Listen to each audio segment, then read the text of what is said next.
right, it's lunchtime, one of my favorite times of the day. Even when I was school back in the day, that was my favorite subject, lunch. What's for lunch? Anyway, what is for lunch today? Well, I've got 7, this is called, I call it grapes and bananas with banana sauce. I've got a lot of grapes, well, not a ton of grapes, but some grapes in here, a couple of bananas that are chopped up, and then I make a banana sauce with, I put in 2 tablespoons of sugar and some vanilla.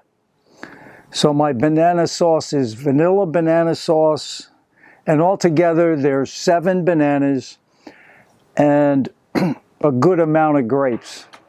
So, you know, a lot of people, if they're watching this video for the first time, they're going to say, this guy, it's insane what he's doing. But you have to remember, I am on a very, very low-fat diet. I can take this much sugar. This tops up my glycogen stores and gives me the energy that I need to get through the day at 76. So that's my lunch, 7 bananas, a couple of handfuls of grapes, 2 chopped bananas, 5 blended with sugar and vanilla. Easy. I don't like to spend a lot of time in the kitchen. No, I want to do things. Not that I don't enjoy this, and this will take me a while to finish. Very enjoyable. But the key, most people cannot eat this much sugar because you got sugar in the bananas and the grapes, and then I add sugar, so people are thinking way too much. My blood sugar levels would be through the roof.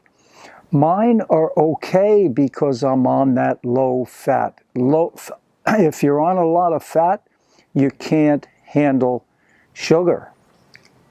And that's as simple as that. So anyway, there it is, bananas and grapes with banana sauce for lunch. Keep it simple. Enjoy your life. I don't like those recipes where you've got 10, 15 different ingredients. Oh man, I don't want to go near that stuff. If it has more than 5 or 6, I don't want it, sorry. I like to keep it simple because by keeping it simple, I think it's healthier as well. All the best. Please give me a like, a thumbs up. Please subscribe to the channel if it's your first time here. I'm going to go fruit up. Adios, amigos.